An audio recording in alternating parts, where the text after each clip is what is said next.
Good afternoon. This is a case report. I have no financial interest in the material of this presentation. This is a female patient, 39 years old, with a good general condition and history of uneventful LASIK surgery 19 years ago. Her post-operative uncorrected visual acuity was 20/20 OU with her preoperative refraction. This is, as you can see, this is before the LASIK surgery. Trauma in the right eye by blunt stroke 5 months ago in the United Kingdom, which causes traumatic partial flap amputation or avulsion. This is the picture like the report, but this is not the original picture of the patient. It's from the internet.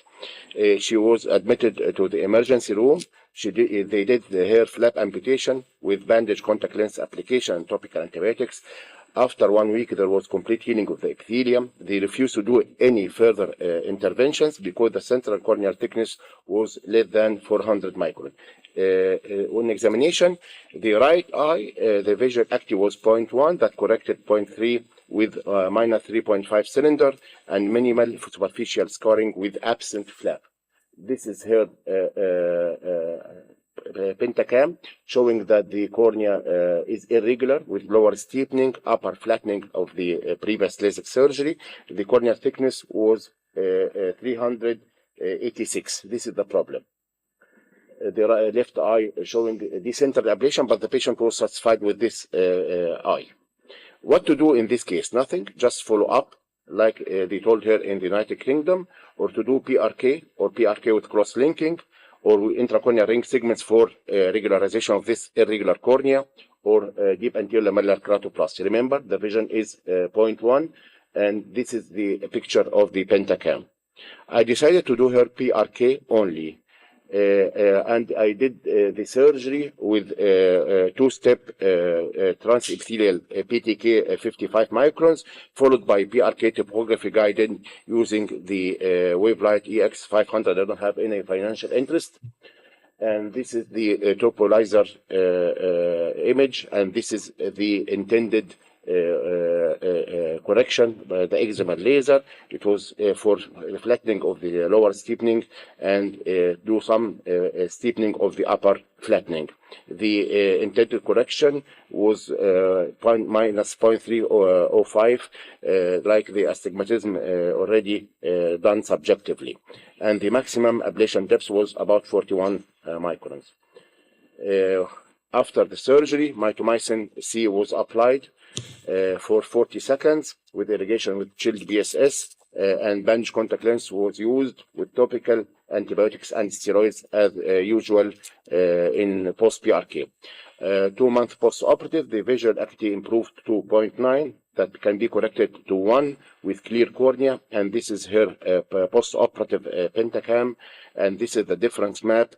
Another picture showing the difference map of this patient, pre and post, and the difference in the right side. The difference in the thickness was about 41 or 42 microns only. The post-operative aberrations showing much improvement or marked improvement in the vertical comma from 1 to 6 to 0.33. The condition remains stable for 2 years without cross-linking.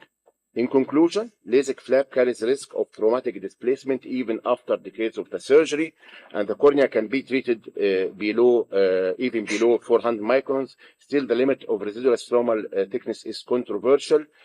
Topography-guided treatment can solve the problem of large corneal irregularities. To do or not to do cross-linking this thin cornea is debatable, and to remove the epithelium or to correct the irregularity first is also debatable.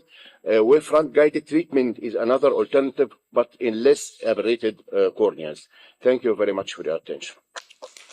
Thank you so much, Dr. Tamer, for a very nice case. So my question, firstly, which is the time that's for the second intervention about flap replacement? 5 months, they do the emergency flap amputation in the United Kingdom. And she came to me 5 months after that. Yes, with complete healing of the... Complete healing of the epithelium, and the cornea nearly very But superficial it is scarring. surprising there is no any spherical error of No refraction. spherical There is error no. at all. At Just irregular astigmatism. Some of it is regular, but the most of it is irregular And do you astigmatism. have any precautions for making a surgery for thin cornea like this? This is the problem of Yeah. this patient. They refuse to do her in United Kingdom because the thin corneal thickness. I decided to do minimal corneal ablation. It's 50 For microns. 41 microns. This was the intended maximum ablation depth. And I decided not to do cross-linking just to follow up. Up till now, 2 years after the surgery, she is stable. You may give a message that PRK can be in thin Yes. cornea and without Yes. risk of corneal This is the message, and up till now, we don't have the lower limit of PRK ablation. Yeah. The residual stromal thickness in lower PRK and the PRK, we cannot decide now, up till now, is it 300, 350? We don't know without the epithelium. Okay. There's a mic, I think. The real thickness is more than this because this was taken by the pentacam. Yes. I think the real thickness was more than 400. But Plus- post-operative is again no scar anymore. Still, we have See. a thin cornea. Yes. Yeah, but Yes. measuring by the pentacam, as it's a light transmittance phenomena, it doesn't give you really the whole thickness. If you want to have the whole thickness, yeah, All the the anterior segment segment also, OCT. Sure. So One comment. probably it's safe. There's a comment. Do you have epithelium mapping for this one? Because No. that's interesting. For this case, epithelium mapping tell you Yes. if you remove the trans-BTK and how deep you want to go for the treatment. Yes. It's really very useful. Yes. And For to the bad luck, also we help don't us have to for decide. this patient. The second thing is comment. If someone had like this flap, you should really reposition the flap. Yes. Okay. You don't amputate. Why you amputate it? Just put it back and clean The patient epithelium, did clean the everything. complaint in United No, Kingdom. but the message when Yes. face this case, Yes. don't amputate it, okay? So They put it can back. deposit them. But with topography guided treatment for the sake of refractive correction, it is very tricky. It's not predictable. As, The machine do the job. yeah. It reduces the amount of cylindrical correction and put it in the higher order aberration correction. So the intended was minus 3.5, but it's calculated 2.6, and the residual to correct the vertical comma. And the optical zone 5 is very small for the night Yes, vision. yes. For this patient, Yeah. yes, we aim for the best, but not the perfect vision for sure.